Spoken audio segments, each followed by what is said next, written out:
Babaeng nahulog sa motorsiklo, patay matapos masagasaan ng truck sa Cabanatuan City. Balitang tinutukan ni Glam Caligdan Dizon.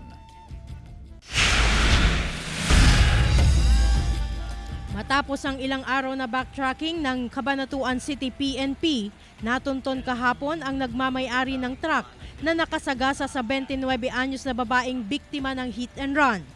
Kuha ang CCTV footage na ito gabi noong July 4 sa bahagi ng Maharlika Highway, Barangay H. Concepcion sa Cabanatuan City.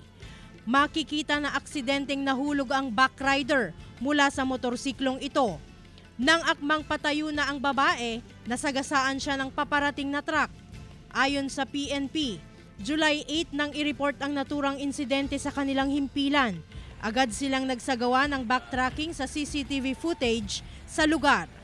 Tanging ang logo ang naging palatandaan ng pulisya sa nakasagasang truck. Mahaharap sa kaukulang kaso ang driver ng nakasagasang truck na kasalukuyang pinaghahanap. Sinusubukan pa ng One North Central Luzon na kuhanan ng pahayag ang pamilya ng nasawing biktima at ang may-ari at nagmaneho ng truck. Samantala, kita rin sa CCTV ang biglang pagsalpok ng pick-up sa pampasaherong jeep sa Baguio City noong Martes. Ayon sa pulisya, hindi nagminor ang driver ng pick-up sa bahagi ng intersection, kaya nasalpok ang paparating na jeep. Nagkataong walang sakay noon ng jeep at hindi naman nasugatan ang driver nito. Nasa maayos ding kalagayan ang 4 na sakay ng pick-up at ang driver na bahagyang nagalusan.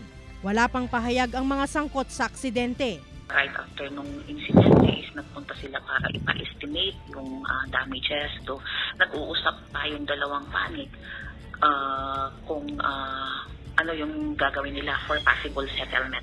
Glam Caligdan Dizon, One North Central Luzon.